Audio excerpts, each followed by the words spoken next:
A guerra mais curta da história. Quando um reino desabou em 38 minutos.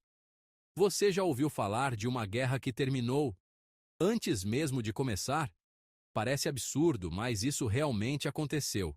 Um conflito tão rápido que durou menos que um episódio de série.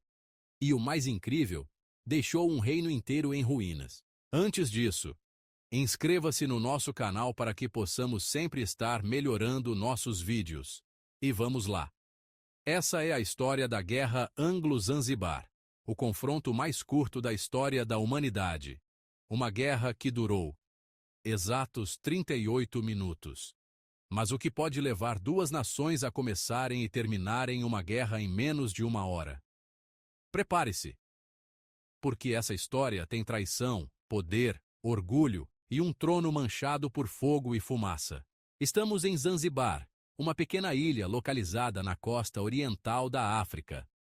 No século XIX, Zanzibar era uma joia cobiçada, um centro comercial de especiarias, marfim e escravos. As ruas eram cheias de aromas, vozes e mercadores de todos os cantos do mundo.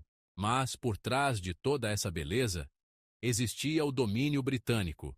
Eles mandavam nas decisões políticas, controlavam o comércio e, principalmente, quem sentava no trono. O sultão Hamad bin Tuwaini, que reinava em paz com os britânicos, morreu de forma repentina em agosto de 1896.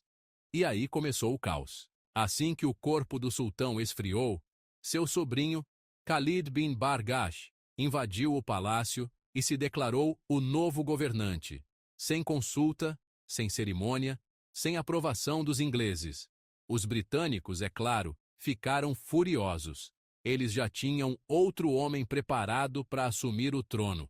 Alguém leal, fácil de controlar. Mas Khalid não estava disposto a ser uma marionete. Ele ordenou que as portas do palácio fossem fechadas. Reuniu cerca de 1000 soldados e alguns canhões antigos e se preparou para resistir. Só havia um problema. Do outro lado, o Império Britânico tinha navios de guerra, artilharia moderna e o controle total do mar.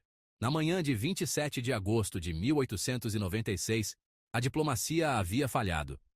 Às 8 horas, o cônsul britânico, Basil Cave, e o contra-almirante Harry Rawson enviaram uma mensagem final a Khalid bin Bargash. Não era uma negociação, era um ultimato. Ele deveria arriar sua bandeira, deixar o palácio e se render até às 9 da manhã. A recusa significaria a destruição. Ancorados no porto, 5 navios de guerra da Marinha Real, o HMS Philomel, o St. George, o Raccoon, o Thrush e o Sparrow, representavam o poder esmagador do Império Britânico. Suas tripulações estavam em postos de combate, aguardando a ordem que parecia inevitável. Do palácio, Khalid observava a frota, aparentemente convencido de que os britânicos não ousariam atirar.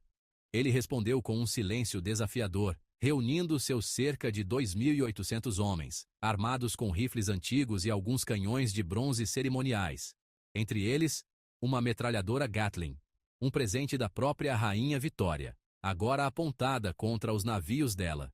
Seus soldados, leais, mas superados em tecnologia, fortificaram o palácio, preparando-se para uma luta até a morte. Enquanto isso, o som dos sinos da catedral marcava os minutos finais. Nas ruas labirínticas de Stone Town, o pânico se instalava. Civis corriam para se abrigar, o medo do que estava por vir estampado em seus rostos. O relógio bateu 9 horas. O prazo do ultimato havia expirado. Por 2 longos minutos, um silêncio tenso pairou sobre o porto. Os britânicos, seguindo o protocolo, esperaram. Uma última mensagem foi enviada, oferecendo a Khalid uma derradeira chance de evitar o derramamento de sangue. Nenhuma resposta veio. Às 9h02, a bordo do navio almirante HMS St. George, o contra-almirante Rawson deu a ordem que selaria o destino de Zanzibar. Um sinal foi içado. O tempo para palavras havia acabado. O inferno estava prestes a começar. Imediatamente, os canhões do HMS Raccoon, Thrush e Sparrow rugiram em uníssono. A primeira salva de projéteis explosivos rasgou o ar e atingiu o palácio com uma força devastadora. A estrutura de madeira e argamassa da Casa das Maravilhas, o orgulho de Zanzibar, começou a desmoronar. Torres ruíram, e uma nuvem de fumaça e destroços engoliu a orla. Os artilheiros de Khalid responderam com coragem, mas sua causa era fútil. Seus canhões antigos disparavam balas sólidas, que ricocheteavam inofensivamente nos cascos de aço dos navios britânicos. Em poucos minutos, a artilharia do palácio foi sistematicamente destruída, silenciada pelo poder de fogo preciso e implacável da Marinha Real. O bombardeio começou com uma fúria avassaladora. Projéteis de alto explosivo atingiram o palácio com precisão. Em poucos minutos, as muralhas de coral, construídas para impressionar e não para a guerra moderna, desabaram. O teto pegou fogo e a fumaça negra se misturou ao céu da manhã. O som dos gritos, das explosões e das ondas se fundiam num caos ensurdecedor. Do alto de uma varanda, em meio à fumaça, o sultão Khalid assistiu seu reinado ruir. Sua artilharia foi rapidamente silenciada pelo poder de fogo superior da Marinha Real. Ele havia apostado na bravura de seus homens, mas a realidade da guerra industrial era implacável. Ele tentou resistir, mas cada explosão confirmava o inevitável. Não havia esperança.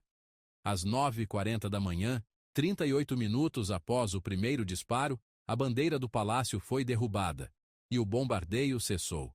O orgulho da cidade de pedra era só cinzas e fumaça.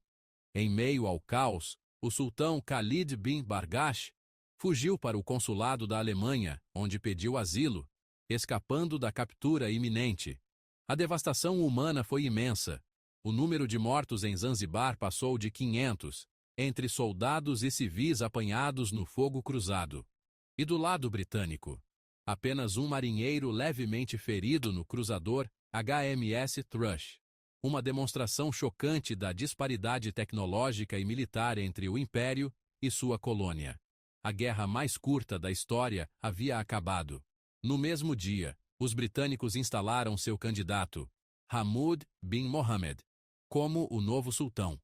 Ele foi forçado a pagar reparações pela guerra, cobrindo o custo dos projéteis usados para destruir sua capital. O Império Britânico, mais uma vez, saiu vitorioso, reafirmando seu controle sobre a região. No mesmo dia, os britânicos colocaram no trono o governante que queriam. Zanzibar voltou a ser um protetorado, e o episódio foi quase esquecido pela história oficial. Mas a verdade é que essa mini-guerra revelou algo muito maior. Mostrou até onde o orgulho pode levar um homem, e como um império inteiro pode esmagar um reino em menos de uma hora. Quando a fumaça dos canhões se dissipou, a zombaria do mundo sobre a guerra mais curta da história contrastava com o silêncio de Stone Town. Para o povo de Zanzibar, não houve nada de cômico, apenas o choro pelas perdas. Centenas de vidas ceifadas, lares em escombros e uma nação humilhada. O sultão Khalid bin Bargash, que ousou desafiar o império, buscou refúgio no consulado alemão, iniciando um longo exílio. 38 minutos. Esse foi o tempo que selou o destino de um reino, separando um passado de orgulho de um futuro de submissão. No lugar de Khalid, os britânicos instalaram um sultão alinhado aos seus interesses, Hamoud bin Mohammed. Para completar a humilhação, Zanzibar foi forçada a pagar as reparações pela guerra que sofreu, uma ironia cruel que cimentou sua nova condição de Estado fantoche. Este conflito relâmpago foi uma demonstração brutal de poder na era da partilha da África, uma mensagem clara a quem ousasse questionar a hegemonia europeia. A Guerra de Zanzibar provou que o destino de um povo pode mudar no intervalo de uma xícara de café, e que o poder, quando usado sem sabedoria, não apenas destrói edifícios, mas esmaga o espírito de uma nação, transformando orgulho em ruínas fumegantes. Guerras, longas ou curtas, nunca são a solução. Deixam cicatrizes que o tempo não apaga, soberania perdida, confiança quebrada e as memórias do terror. No final, não há vencedores reais, apenas diferentes níveis de perda. O Império Britânico reafirmou seu domínio, mas a história nos lembra que a força bruta conquista território, não corações e mentes. Talvez a verdadeira vitória não esteja na capacidade de disparar o canhão mais rápido, mas na sabedoria de evitar o primeiro disparo.